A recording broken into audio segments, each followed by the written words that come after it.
How to start a profitable online business in 2022. How to make money online.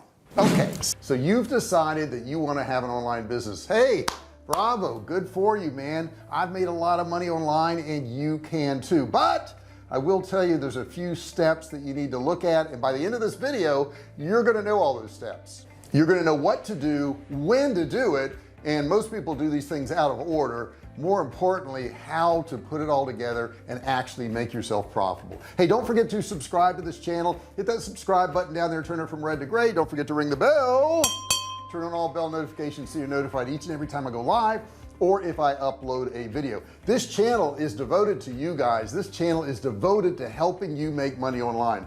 In this video I'm going to walk you through every single step. So let's look at starting your online business. Now you're going to have all kinds of questions in the beginning. You're going to say, well, what do I sell and where do I sell it and how do I sell it and how am I going to make money and where am I going to find customers? Calm down, we're going to cover all of that in this video and you're going to know what to do by the very end. Now the very first step is a don't start building a website yet. Don't do it. You're going to be tempted, I know.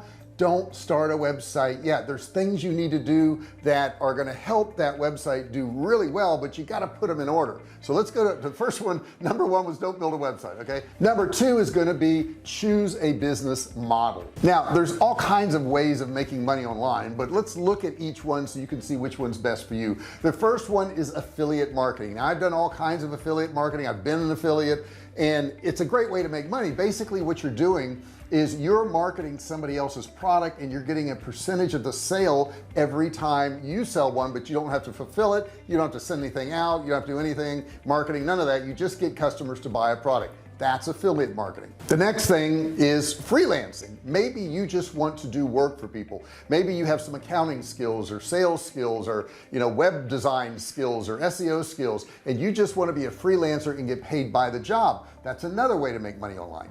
Maybe you're into coaching and consulting. I've done some coaching myself, but maybe you just want to coach individuals and have them pay you a fee for doing so. Or maybe you want to be a consultant for a company and help them out on a random basis. Maybe that's what you want to do. That's another business model. Now you can also sell informational products, better known as digital products.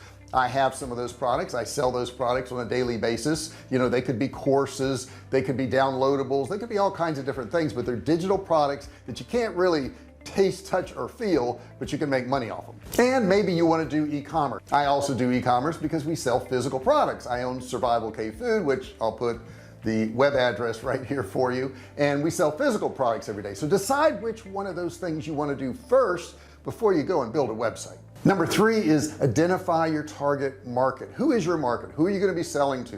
Where are they?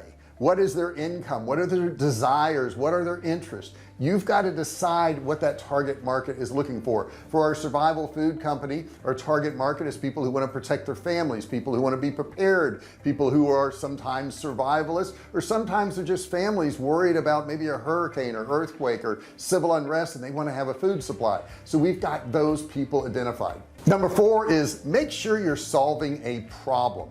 The bigger the problem and the harder it is to solve, the more money you're going to make. You've got to make sure it's a big problem. Now we sell survival food, which I talked about just a second ago, and the problem is having a food supply when everything else runs out. And we've seen, because of the world illness, that can actually happen. As a matter of fact, I wrote this book right here, okay, a few years ago, and everybody thought I was crazy. The Great American Food Shortage, are you serious? And it had to do with world events causing food shortages. Well, guess what? That came true. That's a very popular book now. But the point is, I identified a problem. We get our grass cut at our house and it's a problem when it grows, but it's not that big of a problem. Plus there's a lot of people that can mow my grass. The other day my lawn guy bailed on me and he wasn't showing up on time and I was going to fire him anyhow, but the point is he didn't show up and he finally showed up and cut the grass and then he quit, and I was like so happy he quit. Within hours I had a new lawn guy. It was easy to replace him. So don't pick a product that's easily replaceable. You want to try to stand out from everybody else and have something a little bit different. Number five is a big one, and that's analyze your competition. What are they doing? What are they being successful at? how long have they been around, what are they charging, what is their product lines like. You can learn a lot from your competitors because they've already done the market research, they've already spent the time and done advertising and done SEO and all that stuff. You need to analyze your competition, figure out who they are, see what's working for them, and see if that's something that you could implement in your business. I often tell people, you know, go to your competitors and figure out their sales funnel and what emails they send out. And they say, well, how do you do that? I say, well, you opt in and you see what they're going to email you, and then you actually buy their product and you see what their upsells are, what additional products they're trying to sell you, and guess what, you've cracked their code. Number 6 is a big one, and I think people forget about this. Cover your legal basis. Okay, figure out, are you going to be a sole proprietorship, you're going to be a corporation, LLC. I'm not going to advise to you what to do, but you can do some research on that. You can talk to an accountant, you can let them know your situation, and then decide what type of business entity you're going to be. Number 7, pick a sourcing strategy. When I say sourcing strategy, where's your product going to come from? Let's say you decide you're going to sell courses. Are you going to be an affiliate for somebody else's courses? Are you going to come up with your own courses because you have some expertise in areas? I have expertise in selling online, so I have courses on Facebook ads, I have courses on Shopify, I have courses on drop shipping, I have courses on email marketing, I have all kinds of different courses. I have an inner circle that people pay to be a member of. All of these things are things that I actually source myself. I come up with them myself. If you're going to sell a physical product, where are you going to get it from? Are you going to buy it overseas? Are you going to buy enough to where you can ship it out? Are you going to have somebody else drop ship it? Figure out the sourcing for your product. You got to be very careful, especially on physical products. Let's say your business takes off and that manufacturer can't meet your demand. Well, then your business slows down or actually stops. So that's very important. I know during the world illness, we ran out of a lot of meats and proteins that we sold, and we couldn't sell anymore. We were virtually out of business for a while until those sources came back again. So keep in mind, there's things that can affect your business that are out of your control.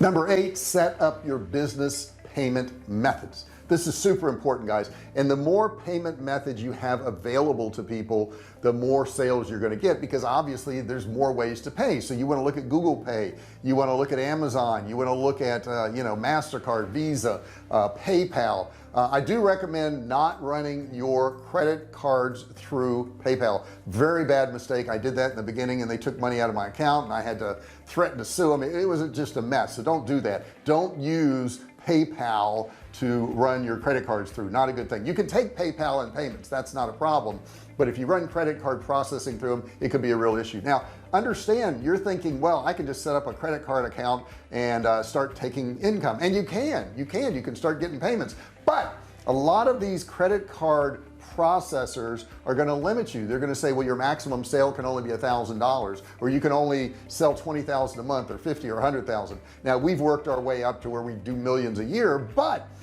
in the beginning we were limited by these things. We tried to sell more products and they wouldn't allow us. We would get a sale for, let's say, $5,000, and they were like, no, we capped you at 3,000. I was like, well, why wouldn't you be able to process 5,000?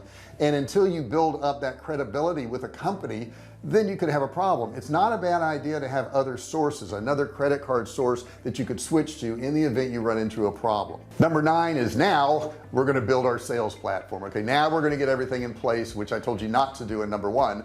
But building your sales platform, you got to figure out what's going to work for you. I like Kartra for all of my marketing. I'll put a link below for Kartra. Kartra is a great company. I got rid of actually 8 different pieces of software when I signed up for Kartra, and if you use my link below, you can watch a free video. You don't have to give up an email or credit card or any of that. And if you like it, which I know you will if you watch this video, then you can actually get it for only $1, which is an incredible deal. So check out Kartra below. Okay, but Kartra is just one part of the marketing wheel. You've got to have a place to sell stuff. Now you can sell on Kartra pages and you can sell in Kartra, but it's not really a full-fledged website. You're going to need a website somewhere. If you're going to be doing e-commerce, I would recommend Shopify. Shopify is very good. They're set up for e-commerce. They've been around for years. They have great customer support. I would also recommend WordPress. WordPress is one of the largest I guess platforms for websites in the entire world, so WordPress is really good. So decide, where are you going to put your site? Don't try to go the cheap way, and the cheap way may be like a Wix website or something like that, where they've got everything all done for you, but the thing is they're not customizable and they really can't grow with you. So you want to use something like Shopify, WordPress. Kartra is also very good, but it's not your only place. You're still gonna have to have a website outside of Kartra, in my opinion. Now some people actually just use Kartra to sell from, and they put their URL and direct it to Kartra. You can also do that too. Number 10, and your last thing on here, is choose a marketing method. Yes, you're gonna have to market. Okay, you're gonna have to let people know you exist. I remember when I first built my first website and I got it up and running, and I clicked publish or whatever it was, and it was there, and I was waiting, and I stared at the screen, and I waited for a sale, and nothing happened for hours, days, weeks. Nobody knew I was there. It was impossible. Okay, so I had to develop a marketing plan. I had to work on SEO. I had to work on advertising, which you do too. You have to work on social media. You've got to think about how to get your name out there, how to get your products out there. You have to develop a marketing plan. Maybe you're even going to want to team up with some influencers out there. You don't have to have big influencers. You don't have to have superstars or any of that. As a matter of fact, those are not as good as having a micro influencer, somebody who has maybe 1,000 to 5,000 or maybe 10,000 people that follow them. Those people get listened to a whole lot more, and they don't charge you near as much to talk about your business. In one of my other videos, I talk about influencers. You can search the channel for influencers, and you can find that video, and I'll tell you exactly how to do that. So those are your 10 steps. They're not hard. They may be in a different order than what you thought, though. Don't go build a website until you get all these other things done. But once you get them all done, you can certainly build your website. You can certainly go out there and market. Now, some of you may still have some questions, and I get that. Put that in the comment section below. Ask me any question you want about this subject, and I ask you a question too. Do you already have an online business? If so, what is it? Put in that comment section what it is and what your business is, and you'll get some free marketing because people will see it in this video. So put your website below, tell me what you're doing and why you think it's special over and above everybody else's. Don't forget also to subscribe. Hit the subscribe button, turn it from red to gray, and don't forget to ring the bell. Turn on all bell notifications so you're notified each and every time I go live or if I upload a new video. Thank you so much for watching this video. Don't forget to give me a thumbs up. I really appreciate that thumbs up. That helps the algorithm, and I'll see you in the next video. Hey, thanks for watching my video. Don't forget to subscribe to my channel and click that little bell right there so you can be notified every time I do a new video. Also, click on one of those videos there. Keep watching on my channel.